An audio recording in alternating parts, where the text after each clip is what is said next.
Hi everyone, as we all know, healthy respiratory system is a prerequisite for healthy life. Thus, when the normal functioning of the respiratory system is hampered, it leads to the disruption of normal life. So, today we are here to see some of the important respiratory disorders which affect the respiratory system. To begin with, we will see the total complete respiratory system, the part of the conducting system and the part which is responsible for the gaseous exchange.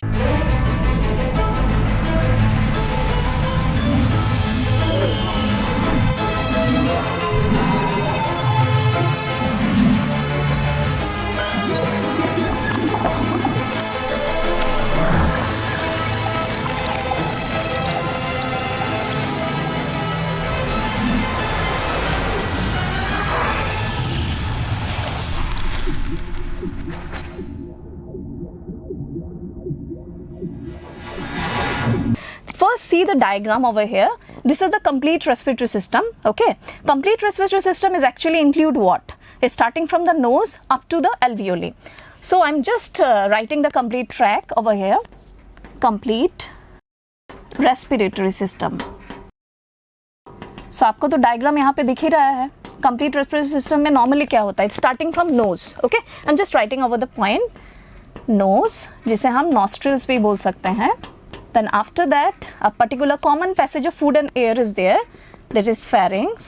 जो कि pharynx में क्या है? Oropharynx भी होता है, laryngopharynx भी होता है और उसमें nasopharynx भी होता है. तो nasopharynx और laryngopharynx जो है, this is a part which are under the respiratory tract. Okay, this is a common passage of food and air. फिर आपको इसके बाद क्या मिलेगा? Epiglottis मिलेगा. This is a cover, triangular flap-like structure. Present over the larynx. Okay, एक triangular flap रहता है जो कि लैरिंग्स के ठीक ऊपर रहता है, which prevent the entry of food towards the trachea. तो लैरिंग्स एपिग्लॉटिस के बाद हम लिखेंगे लैरिंग्स, जिसे हम क्या बोलते हैं? Voice box. ओके, अच्छा, नेक्स्ट ट्रैकिया. अब जो ट्रैकिया होता है, आपको डायग्राम में आपको यहाँ पे दिख रहा होगा trachea. Trachea is a wind pipe. Now trachea is responsible for the conducting passage because trachea divide to form what? Primary bronchi and secondary bronchi. तो trachea यहाँ पे divide होता है to form what? Primary bronchi, secondary bronchi और tertiary bronchi. ये आप समझ जाना, primary, secondary and tertiary bronchi. अब और एक चीज आप याद रखना जो कि एनसीईआरटी में मेंशन है, ट्रैकिया कौन से एरिया में with alignment of vertebral column कौन से पार्ट में जाके डिवाइड होता है? ट्रैकिया नॉर्मली डिवाइड होता है the fifth thoracic vertebrae. After that you will find, after this third ब्रोंका you will find bronchioles. क्या मिलेगा आपको? ब्रोंक्यूल्स. ओके, तो ब्रोंक्यूल्स जो होता है, इसी के साथ अगर तुम अटैच करके देखोगे, ये सीक्वेंस यहाँ से शुरू हुआ, nose, pharynx, epiglottis, larynx, trachea, bronchioles, और इसके साथ आपको मिलेगा irregular vascularised sac, air sac लिख सकते हैं, जिसे हम लोग बोलते हैं एल्वियोली. ओके, अच्छा, अब मैं आपको बताती हूँ कंडक्टिंग पैसेज कौन सा है और कहाँ से मेनली गैसेस एक्सचेंज होता है. तो अगर आप डायग्राम में भी आपको दिख रहा होगा यहाँ पे, तो यहाँ से लेके अप टू दिस मच ये कंडक्टिंग पाथवे में आ जाएगा. This will include under conducting passage. Okay, जहाँ से सिर्फ गैस एंटर होगा, conducting passage. And this is the main area जो कि वस्कुलराइज्ड है. आपको देखो डायग्राम में दिख रहा है कि ब्लड कैपिलरीज एल्वियोली में प्रेजेंट है. सो ऑटोमेटिकली जो ब्लड कैपिलरीज है, दिस आर पल्मोनरी कैपिलरीज. तो पल्मोनरी कैपिलरीज में क्या होता है? जो ऑक्सीजन एल्वियोली के अंदर आता है, वो पल्मोनरी कैपिलरी के through it will enter to the heart और बॉडी में पंप हो जाएगा. द नेक्स्ट जो ऑक्सीजन हमारे सेल में पहुंचता है, what is the motive of this particular oxygen? वो ऑक्सीजन जाके फूड को कैटेबलाइज करने में हेल्प करेगा. That means after that you will getting the energy in the form of ATP. इसी से पूरा सिस्टम हमारा चलता है. जो भी CO2 इस प्रोसेस में बनता है, वो CO2 बैक फिर से एल्वियोली में आके सिस्टम से बाहर आउट हो जाता है with the difference of partial pressure, जो कि हम दूसरे टॉपिक में पढ़ते हैं. ओके, तो इरेगुलर वस्कुलराइज्ड सैक लाइक जो है, this is the exchange part, जहां से हमारा गैसेस एक्सचेंज होता है. एक्सचेंज रीजन, यही से मेनली गैसेस एक्सचेंज होता है. And this is conducting zone. Okay, अगर आपको पूछेंगे लंग्स में, नॉर्मली अगर आपको दिखेगा, थोड़ा सा लेफ्ट लंग देखना थोड़ा सा छोटा होता है, because it is around 565 gram approximately, और जो राइट लंग है 625 ग्राम है. as a cardiac notch is present because heart is present just in between the two lungs. There is a mediastinal space. Lungs के बीच में mediastinal space होता है and heart is tilted towards the left direction. Okay, इसलिए left lung थोड़ा सा छोटा होता है. और बाहर एक देखना ल्यूरा होता है. ल्यूरा क्या होता है? ल्यूरल कैविटी होता है जो कि ल्यूरल फ्लूइड होता है which it reduces the friction of that area, ठीक है, जिससे कि लंग्स हमारा कोलैप्स ना हो। और इसमें नेगेटिव इंट्राल्यूरल प्रेशर भी रहता है। बाहर के एटमॉस्फेरिक प्रेशर से इंट्राल्यूरल फ्लूइड का जो प्रेशर रहता है -4 कम रहता है, इसलिए हमारा लंग्स कोलैप्स नहीं होता। फाइन, ये तो मैंने बेसिक आइडिया आपको बता दिया about a complete respiratory system, conducting zone और एक्सचेंज जोन के बारे में। Next we will refer to some of the respiratory disorder जो कि हमारे एनसीईआरटी में मेंशन है, like asthma, then we will see the emphysema, फिर हम देखेंगे occupational health hazard, then we will discuss about pneumonia, और एक सिस्टिक फाइब्रोसिस है जो कि बायोटेक्नोलॉजी चैप्टर में मेंशन है, वो भी मैं डिस्कस करना पसंद करूंगी। ओके, तो हम एक एक करके रेस्पिरेटरी डिसऑर्डर अभी देखेंगे। So first we will discuss about asthma, जो कि रेस्पिरेटरी डिसऑर्डर हम डिस्कस करने वाले थे, उसमें से फर्स्ट हम डिस्कस करेंगे एज्मा, रेस्पिरेटरी डिसऑर्डर्स। फर्स्ट हम डिस्कस करते हैं अबाउट एज्मा। ओके, आप डायग्राम यहाँ पे देखो कि नॉर्मली अगर कभी भी नॉर्मल हेल्दी पर्सन में आप देखोगे जो ब्रोंकाई और ब्रोंक्यूल्स है वो कंस्ट्रिक्ट नहीं होता, वो डायलेटेड रहता है, नैरो नहीं रहता, पैसेज बहुत सुंदर खुला हुआ रहता है, जिससे कि इनहेलेशन और एक्सहेलेशन बहुत अच्छे से हो पाए, जो कि आपको दिख ही रहा होगा। अगर किसी का एज्मा होता है, एज्मा मेनली हम एलर्जी की कैटेगरी में ही रखते हैं, एनसीईआरटी के बेसिस पे वो एलर्जी का एग्जाम्पल पे रखा गया है, तो उसमें आप देखो जो ब्रोंक्यूल्स है और ब्रोंकाई है वो कंस्ट्रिक्ट हो जाता है, जो पैसेज है वो काफ़ी छोटा पड़ जाता है। This is the main reason of asthma. तो एज्मा में होता क्या है मेनली, एज्मा में जब भी कोई एलर्जन सिस्टम में एंटर होता है, इट एक्टिवेट द WBC, जो भी WBC है इफेक्टर सेल्स है, उसे एक्टिवेट कर दिया जाता है, एंड ऑटोमेटिकली उसका जो हाइपर सेंसिटिविटी के कारण इन्फ्लेमेशन हो जाता है रेस्पिरेटरी ट्यूब्स में।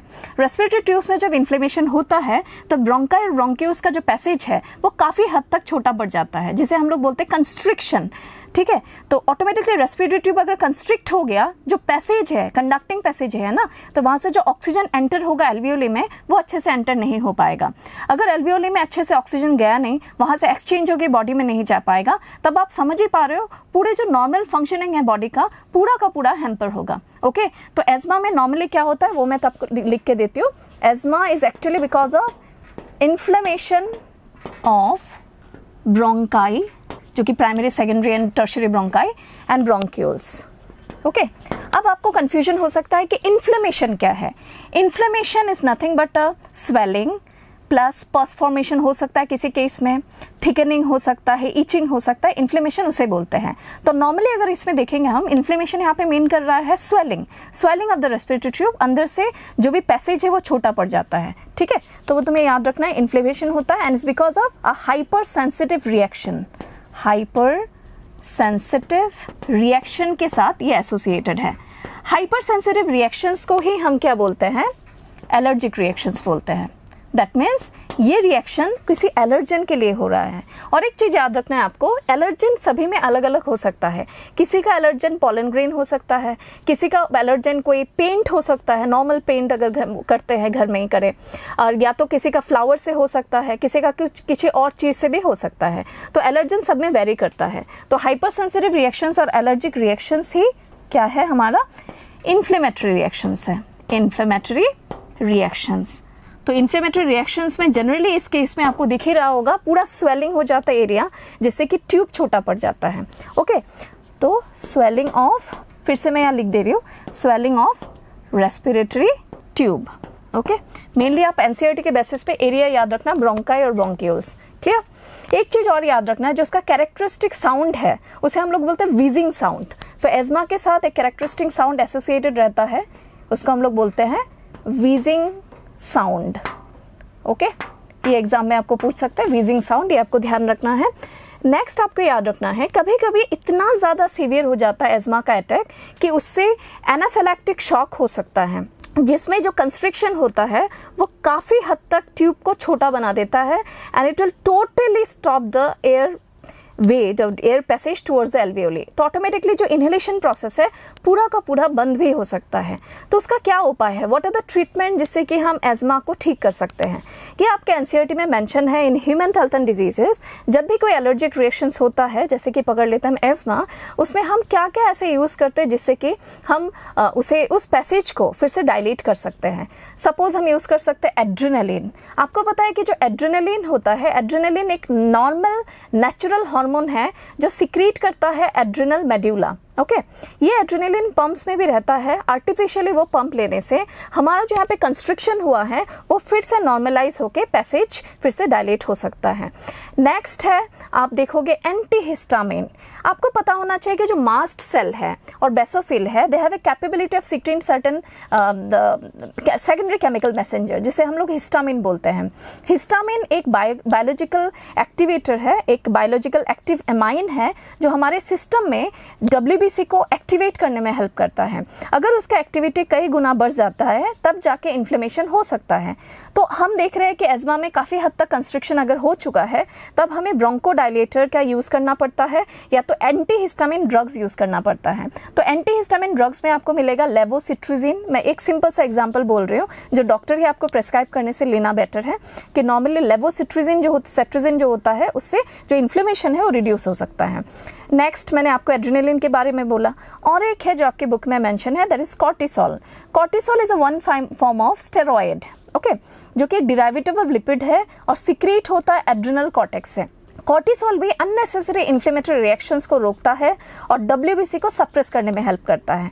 मैं ये जो चीज़ आपको बोली अभी मैं लिख के ये चीज़ आपको एक बार बता दूंगी जिससे आपका ये पॉइंट पूरा क्लियर हो जाएगा। ओके हमने एज़मा के बारे में डिस्कस किया था और मैंने आपके ट्रीटमेंट के बारे में बोला था, तो ये पॉइंट्स हम एक बार लिख लेते हैं।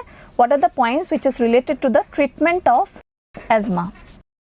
ठीक है, तो नंबर 1 हमने क्या डिस्कस किया था अबाउट, चलो पहले लिख लेते हैं एंटीहिस्टामिन ड्रग्स। एंटीहिस्टामिन ड्रग्स तो उसमें एक ही एग्जाम्पल मैं आपको देना पसंद करूंगी, लेवोसेट्रिजिन ये एंटीहिस्टामिन है। ऐसे काफ़ी और भी है जो डॉक्टर प्रिस्क्राइब करते हैं। हिस्टामिन जो है आपको याद रखना है कौन सीक्रेट करता है। हिस्टामिन एक सेकेंडरी केमिकल मैसेंजर है जो mast cell of areolar tissue and basophil WBC secrete करता है और ये पूरे प्रोसेस को जो एलर्जन एंटर होता है WBC को एक्टिवेट करता है, इससे इन्फ्लेमेशन होता है। तो अगर हम एंटीहिस्टामिन लेंगे तभी इन्फ्लेमेशन रिड्यूस होगा और जो पैसेज कंस्ट्रिक्ट हुआ था रेस्पिरेटरी ट्यूब का वो फिर से ओपन हो जाएगा। नेक्स्ट है एड्रेनलिन जिसे हम एपिनेफ्रिन भी बोलते हैं। ये एक नेचुरल हार्मोन है, नेचुरल हार्मोन जिसे हम लोग कैटाकोलामाइंस भी बोलते हैं, एड्रेनलिन और नॉन एड्रेनलिन को। ओके तो ये हार्मोन सीक्रेट करता है एड्रिनल मेड्यूला। ये पम्प्स में मिलते हैं आर्टिफिशियली, इसको लेने से भी जो इन्फ्लेमेशन होता है वो रिड्यूस हो जाता है। Number 3 cortisol. Cortisol is a kind of steroid derivative of lipid. In normal natural condition they suppress WBC। अगर हम ये हाई अमाउंट में स्टेरॉइड्स लेते हैं सीवियर एंड इन्फ्लेमेटरी रिएक्शंस जब होता है हमारे सिस्टम में देन ऑटोमेटिकली कॉर्टिसोल इन्फ्लेमेशन को काफ़ी हद तक रिड्यूस कर देता है और बहुत जल्द ही हमारा जो रेस्पिरेटरी ट्यूब्स है वो फिर से ओपन होके सांस लेने में आसानी होती है। तो कॉर्टिसोल रिड्यूसेस इन्फ्लेमेटरी या इन्फ्लेमेशन क्विकली। ओके जो कि आप अभी देख ही रहे हो कि कोविड की सिचुएशन में, कोविड जो बेबी SARS-CoV-2 हो रहा है उसमें ये प्रॉब्लम काफ़ी हद तक देखा गया है कि इन्फ्लेमेशन ऑफ रेस्पिरेटरी ट्यूब से निमोनिया भी होता है उसमें। तो नॉर्मली उसमें सांस लेने में काफ़ी हद तक प्रॉब्लम्स होती है, इसलिए ऑक्सीजन सिलेंडर पे रखा जाता है या तो उसे वेंटिलेशन पे रखा जाता है। तब स्टेरॉइड्स दिया जाता है ना नॉर्मल कंडीशन जिससे कि हम उस पर्टिकुलर जो भी रेस्पिरेटरी ट्यूब्स का इन्फ्लेमेशन हुआ है उसे हम क्विकली रिड्यूस करके उस पेशेंट को हेल्प कर पाएँ। तो ये आपको काफ़ी हद तक पता होगा। तो आपके NCERT में ह्यूमन हेल्थ एंड डिजीज में मेंशन है अबाउट कॉर्टिसोल। नेक्स्ट एक एक्स्ट्रा मैं आपको लिख के देती हूँ, प्रोस्टाग्लैंडिन।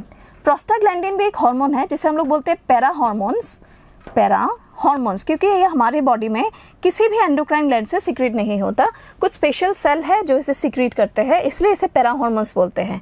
ये भी एंटी इन्फ्लेमेटरी में काम करता है, दैट मीन्स इन्फ्लेमेशन रिड्यूस करने में काम करता है। तो एज़मा में आपको यही याद रखना है कि wheezing is a characteristic sound, उसमें इन्फ्लेमेशन ऑफ ब्रोंकाई एंड ब्रोंकियोस होता है, पैसेज छोटा पड़ जाता है, severe form of allergic reaction में एनाफिलैक्टिक शॉक हो सकता है। अगर हमारे एज़मा का कोई कंडीशन हम डेली हो रहे हैं, फेस कर रहे हैं, it may be because of covid और may be because of certain viruses, fungus या एनीथिंग जिससे कि एज़मा होता है, तो हम कुछ ट्रीटमेंट्स कर सकते हैं जिससे कि हमारा रेस्पिरेटरी ट्यूब्स फिर से डायलेट हो सकता है। उसमें से मैंने ये पॉइंट्स लिख दिया, दैट इज 1 2 3 4, ये आप देख लोगे। अब हम नेक्स्ट डायग्राम देखेंगे for the next respiratory disorder जो कि है एम्फाइसीमा। ओके अब हम एम्फाइसीमा डिस्कस करते हैं। ओके एम्फाइसीमा में नॉर्मली क्या होता है, आप एक डायग्राम देखोगे, सो ये रहा हमारा डायग्राम एम्फाइसीमा का। इसमें नॉर्मली एम्फाइसीमा में ये जनरली आपको याद रखना है सीओपीडी के अंडर में है। What is COPD? Chronic obstructive pulmonary diseases, जिसमें दो ब्रॉड कैटेगरीज है। एक देख लेना एम्फाइसीमा है और एक होता है क्रॉनिक ब्रोंकाइटिस। आपके एनसीईआरटी में एम्फाइसीमा मेंशन है। तो एम्फाइसीमा का मेन रीजन सिगरेट स्मोकिंग होता है, जो कि हर बार आपके एग्जाम में यही ऑप्शन दिया जाता है, लेकिन उसका जेनेटिक कॉज भी हो सकता है। तो आप अगर देखोगे कि नॉर्मली इस पर्टिकुलर लंग्स में जो एल्वियोलर सेप्टा है, एल्वियोली के अंदर जो सेप्टा है वो पूरा खराब हो जाता है। सेप्टा अगर खराब हो गया तो ऑटोमेटिकली जो एल्वियोली का सरफेस एरिया है वो रिड्यूस हो जाता है। हमें पता है कि alveoli is the area for the gases exchange. Then automatically gases exchange अगर ठीक से नहीं हो पाया तो पूरे सिस्टम को ही, पूरे दूसरे वाइटल ऑर्गन्स को भी इफेक्ट करना शुरू कर देता है। ओके, तो एम्फाइसीमा का जो पॉइंट है हम लिख लेते हैं, this is under what? COPD. COPD, that is chronic obstructive pulmonary diseases. Okay, disease. तो नंबर बी आपको याद रखना है। ये क्यों हो रहा है? It's because of what's? Smoking. It's related to smoking. Okay, genetic cause भी है जो मैं यहाँ पे नहीं लिख रही हूँ, आप स्मोकिंग याद रखना। इसमें नॉर्मली क्या होता है, जो एल्वियोलर सेप्टा है, जो आपको डायग्राम में दिख रहा होगा, एल्वियोलर सेप्टा डैमेज हो जाता है and it reduces the surface area for ventilation. Okay, जो वेंटिलेशन का जो सरफेस एरिया है उसे रिड्यूस कर देता है और जो गैसेस एक्सचेंज होता है एल्वियोली से वो प्रॉपर वे में नहीं हो पाता। तो ये आपको पॉइंट इसमें से इतना याद रखना है कि सीओपीडी है स्मोकिंग के लिए और एल्वियोलर सेप्टा डैमेज होता है। यही सबसे इंपॉर्टेंट कैरेक्टरिस्टिक पॉइंट है इसका। सीओपीडी में और एक एग्जाम्पल है, मैं यहाँ पे लिख के देती हूँ, दैट इज ब्रोंकाइटिस। ब्रोंकाइटिस में नॉर्मली क्या होता है, म्यूकस सिक्रेशन काफ़ी हद तक ज़्यादा बढ़ जाता है। हमें पता है कि हमारे रेस्पिरेटरी ट्यूब में सीलिया होता है और वो जो सीलिया है वो काइनोसीलिया है। It helps in the movement of the dust and mucus ऊपर की तरफ निकालने में हेल्प करता है इन कवरिंग अप। इससे कफिंग होता है जिससे कि हम अपने रेस्पिरेटरी ट्रैक को क्लियर कर पाए। ओके, सो इसमें ब्रोंकाइटिस में जब थिक म्यूकस बन जाता है, it may be because of bacterial infection, it may be because of smoking, तो ऑटोमेटिकली क्या होता है, सीलिया का मूवमेंट जो होता है वो ठीक से नहीं हो पाता और इसीलिए क्या होता है, सांस लेने में काफ़ी हद तक प्रॉब्लम आ सकती है। ओके, तो ये पॉइंट है, ये मैंने यहाँ पे एसोसिएट करके लिख दिया ब्रोंकाइटिस। और सीओपीडी वाला जो दोनों एग्जाम्पल आ रहा है, एम्फाइसीमा में मेन रीजन होगा स्मोकिंग, ये पॉइंट होगा। और एक चीज आपको याद रखना है, ट्रीटमेंट के बेसिस पे अगर आप देखना चाहो, आपके एनसीईआरटी में एक ही पॉइंट मेंशन है, तो मैं एक ही पॉइंट अभी मेंशन करूंगी जो कि बायोटेक्नोलॉजी के एप्लीकेशन पार्ट में है, इन पेज नंबर 213, जिसमें मेंशन है बायोलॉजिकल प्रोडक्ट में एम्फाइसीमा का जो ड्रग है वो क्या है, अल्फा-1 एंटीट्रिप्सिन। तो ट्रीटमेंट के लिए है अल्फा-1 एंटीट्रिप्सिन। ओके, तो ये चीज़ आपको याद रखना है कि एम्फाइसीमा में ये पॉइंट होता है। नेक्स्ट हम देखेंगे अभी ऑक्यूपेशनल हेल्थ हैजर्ड।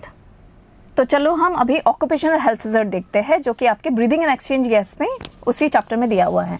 ओके, तो नंबर 3 हम अभी डिस्कस कर लेते हैं, ऑक्यूपेशनल हेल्थ हैजर्ड। आप देखो वर्ड से ही पता चल जा रहा है ऑक्यूपेशनल हेल्थ हैजर्ड क्या है। That means it is related to industrial work और एनी अदर प्लेसेस जिसमें हमें डील करना पड़ता है with dust, with normally some fibres of textile, जैसे कि क्लोथ का जो फाइबर्स होता है, और बहुत सारे ऐसे सब्सटेंस है जिसके एंट्री से अपर रेस्पिरेटरी ट्रैक को हैम्पर होता है और फाइब्रोसिस ऑफ लंग्स होता है ना, सीवियर केसेस। ओके, तो ऑक्यूपेशनल हेल्थ हैजर्ड में एग्जांपल्स क्या है, नंबर ए देख लेते हैं। Suppose byssinosis, this are example of occupational health hazard. Number B pneumoconiosis. Number C, asbestosis. Number 4, that is number D, silicosis. Okay, ये asbestosis है। तो मैं आपको लिख देती हूँ इसमें किससे रिलेटेड है। बाइसिनोसिस जो होता है कौन से ऑक्यूपेशन से रिलेटेड है, it's related to textile industry. Okay, pneumoconiosis जो होता है ये रिलेटेड है सपोज स्टोन ग्राइंडिंग प्रोसेस से भी, कोल माइनिंग से रिलेटेड होता है। Okay, coal mining, stone grinding, इससे रिलेटेड है। एस्बेस्टोसिस आपको नाम से ही पता चल जा रहा होगा, एस्बेस्टोस से रिलेटेड है। एस्बेस्टस जिसे हम लोग नॉर्मली रूफ बनाने में हेल्प करते हैं। सिलिकोसिस सिलिकॉन इंडस्ट्री से रिलेटेड है। ऐसे काफ़ी और ऑक्यूपेशनल हेल्थ हैजर्ड है जिसमें हमारा अपर रेस्पिरेटरी ट्रैक खराब होता है और धीरे धीरे धीरे लंग में फाइब्रोसिस हो जाता है। What is fibrosis? फाइब्रोसिस का मतलब होता है लॉस ऑफ इलास्टिसिटी और प्रोलिफरेशन ऑफ फाइब्रस टिश्यू। ये आप एक डायग्राम देखिए जिसमें आप देखोगे एक हेल्दी लंग है और इस तरफ देखो एक फाइब्रोसिस है। दैट मीन्स ये पूरा का पूरा लंग्स का जो इलास्टिसिटी है वो हैम्पर होता है। आजकल जो SARS-CoV-2 हो रहा है उसमें भी फाइब्रोसिस हम काफ़ी हद तक देखे हैं, जो कि वायरस के लिए भी हो सकता है। तो फाइब्रोसिस ऑफ लंग्स निमोनिया से भी रिलेटेड है। It's related to occupational health hazards and is also related to other viral and bacterial infection, mainly viral infection. Okay, तो आप इसमें देख लेती हूँ मैं कि इसमें क्या होता है। अपर रेस्पिरेटरी ट्रैक में इन्फेक्शन हो सकता है, infection of upper respiratory track. और जो डायग्राम में आपको मैंने अभी दिखाया जिसमें फाइब्रोसिस भी है, तो हम ये पॉइंट भी लिखेंगे जो कि एनसीईआरटी में भी मेंशन है, फाइब्रोसिस ऑफ लंग। आप समझ ही सकते हो कि मैमेलियन लंग काफ़ी इलास्टिक है, इसके लिए हम बहुत जल्दी वेंटिलेशन रेट अचीव कर सकते हैं। कहा जाता है कि 5 सेकेंड में हम टोटल वेंटिलेशन रेट अचीव करते हैं। तो अगर हमारे लंग्स का इलास्टिसिटी खराब हो गया then automatically it will hamper the total process. तो फाइब्रोसिस का मतलब होता है proliferation of fibrous tissue. Okay, और इसका मतलब क्या है? It leads to what? Loss of elasticity of lungs. तो ये पॉइंट आप ऑक्यूपेशनल हेल्थ हैजर्ड से देखोगे, that is byssinosis, pneumoconiosis, asbestosis, silicosis, this are example. इसमें ये प्रॉब्लम आता है। ओके, तो नॉर्मली इसके केस में क्या है, हमें अवॉइड करना चाहिए, अच्छा फूड कंज्यूम करना चाहिए। और जनरली ज़्यादातर केसेस में ऐसे देखे हैं, कम एज में बहुत सारे लोग हैं जो कि ऐसे इंडस्ट्री में काम करते हैं, उनका जो लाइफ स्पान है ये काफ़ी हद तक डिक्रीज हो जाता है। ओके, तो हम ऑक्यूपेशनल हेल्थ हैजर्ड में डायग्राम के साथ इतना पॉइंट मैंने आपको बोल दिया। अब नेक्स्ट नंबर 4 हम डिस्कस करेंगे अबाउट निमोनिया, जो कि हमारे human health and disease chapter में मेंशन है। निमोनिया, आपको ये वर्ड काफ़ी आपके लिए कॉमन रहा होगा, बिकॉज अभी कोविड के सिचुएशन में बहुत लोगों का निमोनिया होके बहुत मतलब क्या बोलो फैटल हो रहा है। ओके, द केसेस मतलब बहुत ज़्यादा हो जाता है, क्योंकि इससे निमोनिया से फाइब्रोसिस ऑफ लंग्स भी बहुत कॉमन है, जो कि सेम ऑक्यूपेशनल हेल्थ हैजर्ड वाला जो मैंने आपको फाइब्रोसिस ऑफ लंग दिखाया था उसके तरह ही होता है। तो निमोनिया जनरली बैक्टीरियल भी हो सकता है, वायरल हो सकता है, फंगल हो सकता है, किसी चीज़ के भी लिए निमोनिया हो सकता है। आपके NCERT human health and disease में उन्होंने मेंशन किया है बैक्टीरियल निमोनिया, जिसमें 2 बैक्टीरिया का नाम वहाँ पे मेंशन है। One is streptococcus pneumoniae, another one is haemophilus influenzae. Okay, viral pneumonia तो आपको अभी पता ही होगा, क्योंकि नॉर्मली कोरोना वायरस के लिए भी निमोनिया हो रहा है, और फंगल निमोनिया नॉर्मली एस्परजिलोसिस के लिए हो सकता है। ओके, तो हम पहले लिख लेते हैं कि उसके कॉजेटिव ऑर्गेनिजम्स क्या क्या हो सकते हैं। तो पॉजिटिव ऑर्गेनिजम्स में अगर तुम देखोगे तो इसमें कोई भी ब्रॉड कैटेगरीज के केस में आप देख सकते हो बैक्टीरियल निमोनिया हो सकता है, फंगल भी हो सकता है और वायरल निमोनिया भी हो सकता है, जो कि अभी हो ही रहा है। बैक्टीरियल निमोनिया के केस में आप देखोगे कुछ एग्जाम्पल है, मैं यहाँ पे लिख के देती हूँ। What are the bacteria which are responsible for pneumonia, जो कि एनसीईआरटी में 2 एग्जाम्पल मेंशन है। One is streptococcus pneumoniae, another one is haemophilus influenzae. Okay, ये 2 बैक्टीरिया से ये होता है। फिर यहाँ पे अगर वायरस पकड़ लो, वायरस का एक एग्जाम्पल है कोरोना वायरस, इससे हो सकता है। और अगर आप फंगस का देखो, फंगल, तो एस्परजिलस से ये हो सकता है निमोनिया। ओके, तो निमोनिया में नॉर्मली क्या होता है, कॉमनली एल्वियोली के अंदर जो फ्लूइड है वो जमा हो जाता है। वहाँ पे फ्लूइड जब जमा होता है देन ऑटोमेटिकली जो एल्वियोली के अंदर स्पेस है वो रिड्यूस हो जाता है। इसका मतलब सरफेस एरिया रिड्यूस हो गया। जो गैसेस एक्सचेंज होता है एल्वियोली से होता है, जो हमने पहले भी डिस्कस किया था, एंड ऑटोमेटिकली पूरा का पूरा सिस्टम ही हैम्पर हो जाता है। इन सीवियर केसेस जो कि अभी SARS-CoV-2 में हम देख रहे हैं जिससे निमोनिया हो रहा है, उसमें फाइब्रोसिस होता है, जो कि सेम डायग्राम में देखो, इसमें फाइब्रोसिस के बेसिस पे ये फाइब्रोसिस हो जाता है, इसमें सेम उसके तरह ही, जो कि ऑक्यूपेशनल हेल्थ हैजर्ड में भी होता है। ओके, नेक्स्ट अगर आप देखोगे निमोनिया का वो डायग्राम जिसमें आप नेक्स्ट जो डायग्राम हम दिखा रहे हैं उसमें देखोगे जो एल्वियोली है, एल्वियोली के अंदर फ्लूइड जमा हो जाता है। जो फ्लूइड जमा होने से जो सरफेस एरिया है वो रिड्यूस हो जाता है। ओके, तो ये रहा आपका डायग्राम जिसमें एल्वियोली के अंदर फ्लूइड हमें जमा हुआ दिख रहा है। तो ऑटोमेटिकली जो फ्लूइड यहाँ पे एंटर जमा हो गया तो सरफेस एरिया रिड्यूस होता है। मैं आपको एक हल्का सा छोटा सा मैकेनिज्म बताना चाहूँगी कि हमारे एल्वियोली के अंदर इस निमोनिया कंडीशन में कैसे फ्लूइड एक्युमुलेट होता है। ओके, चलो अभी हम वो देखते हैं। अभी हम डिस्कस कर लेते हैं कि कैसे एल्वियोली के अंदर म्यूकस एक्युमुलेट होता है, ये फ्लूइड एक्युमुलेट होता है एल्वियोली के अंदर। ओके, तो यहाँ पे हम डायग्राम में आप देखते रहो, इसमें देखो मैकेनिज्म क्या है। Mechanism behind accumulation of fluid inside the alveoli. तो अगर आप देखो मैकेनिज्म में, मान लो कि एक एल्वियोली है और ये हमारा ब्लड कैपिलरी है, ओके तो एल्वियोली जो रहता है इसके, उसमें एल्वियोलर एपिथेलियम स्क्वामश का रहता है, स्क्वामश एपिथेलियम सिंगल लाइनिंग. यहाँ पे आपका एंडोथेलियम रहेगा, दिस इज ऑल्सो स्क्वामश, और बीच में जो इसमें रहेगा बेसमेंट सब्सटेंस. पेज नंबर 273 में आप देख सकते हो एनसीईआरटी में, basement substance and this is endothelium. ये पल्मोनरी कैपिलरी है, ओके तो this one is pulmonary capillary.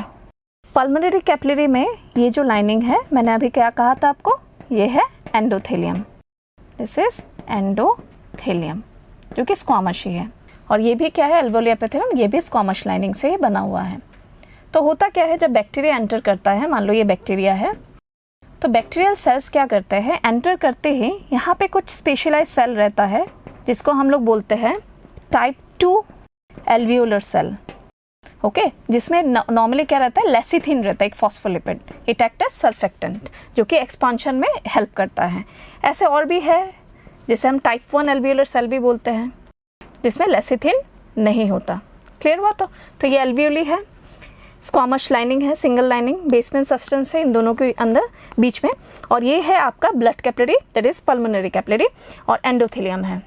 जब बैक्टीरिया एंटर होता है, बैक्टीरिया एंटर होते ही एक टॉक्सिन सिक्रीट करता है जिसे हम लोग बोलते हैं न्यूमोलाइसिन. ये न्यूमोलाइसिन का जो रिसेप्टर है एल्वियोलर 2 में है, टाइप 2 एल्वियोलर सेल में है, वो इससे अटैच होता है, then they start secreting pneumolysin toxin. ये न्यूमोलाइसिन क्या करता है, धीरे धीरे ये वॉल को ब्रेक कर देते हैं, ओके इस एरिया को ब्रेक कर देते हैं, क्योंकि वो कोलेस्ट्रॉल लाइनिंग को हटा देते हैं सेल मेम्ब्रेन से. फिर ये टॉक्सिन इसको भी ब्रेक कर देते हैं, समझ रहे हो ना? तो ये टॉक्सिन जब एंटर होता है इस एरिया में, तब ब्लड में भी ऑटोमेटिकली बैक्टीरिया आ जाते हैं, तो ब्लड में भी बैक्टीरिया आ गया. अब फ्लूइड कैसे एक्युमुलेट होता है, जैसे यहाँ पे बैक्टीरिया एंटर हुए, ये इस जगह पे ये लेयर कोरोड हो गया, देन यहाँ पे कुछ एल्बुमिन प्रोटीन आके एक्युमुलेट होते हैं, तो this one is albumin protein. और आपको पता है कि जो एल्बुमिन होता है, it is a capacity of holding water, तो ये क्या करता है, धीरे धीरे इसमें वाटर एक्युमुलेट करना शुरू कर देता है इनसाइड दिस. और इधर जो बैक्टीरिया प्रेजेंट है जो कि इससे रिसेप्टर से अटैच है, यहाँ से एक सिग्नल जब पहुंचता है because of the secretion of pneumolysin, तो हमारे लंग्स में कुछ डस्ट सेल होते हैं. क्या सेल होता है, डस्ट सेल. ये डस्ट सेल उसे सेंस कर लेता है, सेंस करके यहाँ पे दे start secreting this one cytokine, okay तो इसे साइटोकाइन स्टॉर्म भी बोलते हैं. बहुत ज्यादा साइटोकाइन सिक्रीट होने लगता है just to activate the total system. WBC को वेलकम करने के चक्कर में बहुत सारा साइटोकाइन सिक्रीट होना शुरू होता है इन the form of TNF alpha for example, या तो इंटरल्यूकिन, दिस आर साइटोकाइन. तो ये जो साइटोकाइन है जैसे यहाँ पे सिक्रीट होता है, ऑटोमेटिकली WBC भी आके यहाँ पे जमा होते हैं, एल्बुमिन यहाँ पे आ गया जिससे कि वाटर एक्युमुलेट होता है. तो धीरे धीरे जो लेयर है, जो एल्वियोली है, फ्लूइड से और डेब्री से भरने लगता है, और पूरा का पूरा एल्वियोली के अंदर फ्लूइड जमा हो जाता है together with the debris of other cell, okay तो इसी से जो एल्वियोलर स्पेस है वो रिड्यूस हो जाता है, और ऑटोमेटिकली जो गैसेस एक्सचेंज का एरिया है, उसका सरफेस एरिया डिक्रीज होने के कारण हमारे बॉडी में ऑक्सीजन का लेवल धीरे धीरे से कम होने लगता है. तो ये बहुत सीरियस इशू है जिसमें निमोनिया में इस मैकेनिज्म के कारण हमारे बॉडी में प्रॉब्लम आ रहा है, जो कि हम अभी प्रेजेंट सिचुएशन में भी देख रहे हैं. ओके तो आई थिंक आप मैकेनिज्म समझे होंगे कि कैसे एल्वियोली के अंदर फ्लूइड एक्युमुलेट होता है. और साइटोकाइन स्टॉर्म क्या है, वो actually cytokine storm is good क्योंकि वो हमारे सिस्टम को एक्टिवेट करते हैं, लेकिन अगर लार्ज नंबर में ये सिक्रीट होता है तब बहुत ज़्यादा इन्फ्लेमेशन हो सकता है रेस्पिरेटरी ट्यूब में भी, और एल्वियोली के अंदर जो फ्लूइड है वो भी एक्युमुलेट हो जाता है एल्बुमिन के लिए. इधर आपका डेब्री भी जमा होता है. रेस्पिरेटरी ट्यूब छोटा होने से, मैंने आपको पहले भी बताया था क्या होगा, ऑटोमेटिकली जो पैसेज है काफ़ी छोटा पड़ जाता है, ऑक्सीजन का लेवल बहुत गिरने से किसी का भी डेथ हो सकता है. ओके तो ये मैकेनिज्म था जो कि रिलेटेड था निमोनिया से. अभी हम लास्ट रेस्पिरेटरी डिसऑर्डर डिस्कस करेंगे जो कि बायोटेक्नोलॉजी एंड एप्लीकेशन पार्ट में है, but this is a heredity disease, okay जो कि एक्चुअली हेरिडिटी डिजीज है, जीन के म्यूटेशन से होता है. तो नंबर 5 है सिस्टिक फाइब्रोसिस. सिस्टिक फाइब्रोसिस का जो डायग्राम है इसमें आप देख लो, सिस्टिक फाइब्रोसिस में भी यही प्रॉब्लम है कि बहुत ज़्यादा थिक म्यूकस सिक्रीट होता है, और थिक म्यूकस सिक्रीशन से जो सीलिया का मूवमेंट है वो हैम्पर होता है। एंड ऑटोमेटिकली अगर सीलिया क्लियर ही नहीं कर पाया म्यूकस को, तो आप समझ ही सकते हो रेस्पिरेटरी ट्यूब छोटा हो जाता है और एक्युमुलेशन ऑफ फ्लूइड इतना ज़्यादा हो जाता है, फ्लूइड नहीं मतलब म्यूकस इतना ज़्यादा हो जाता है जिससे कि रेस्पिरेटरी ट्रैक्ट क्लियर ही नहीं कर पाता है उसे।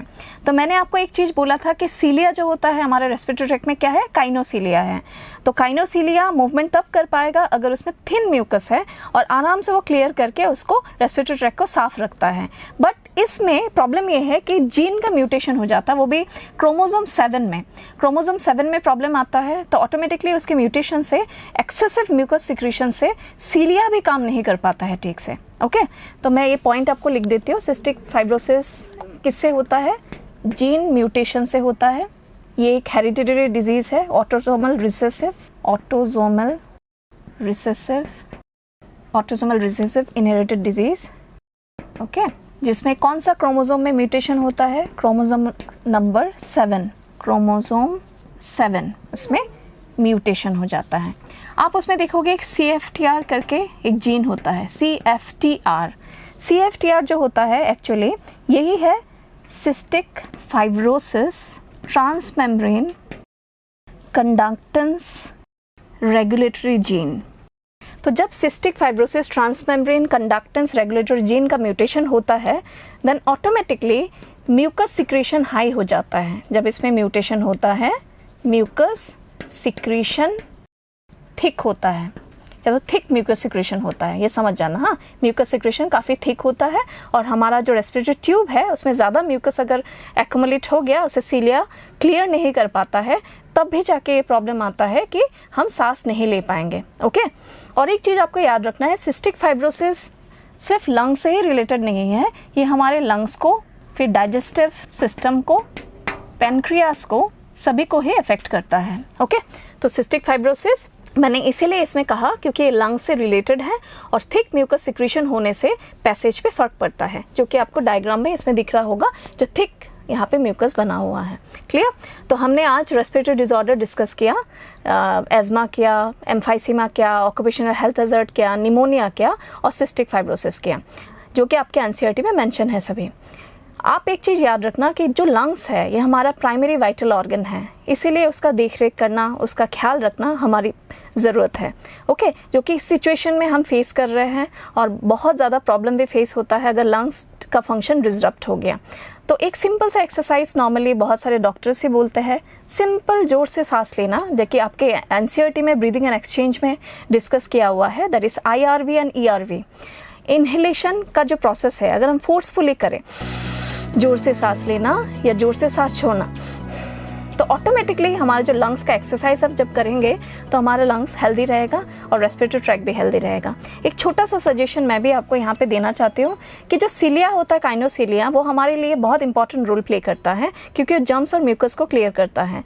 कभी कभी इन्फेक्शन होने के कारण सीलिया का मूवमेंट अफेक्टेड होता है, तब अगर हम ल्यूकम वाटर पीते हैं तब सीलिया का मूवमेंट फिर से फास्ट होकर हम अपने रेस्पिरेटरी ट्रैक को क्लियर कर सकते हैं। ओके, तो हमने पूरा respiratory disorder, complete respiratory system का पॉइंट सब देखा। Thank you very much.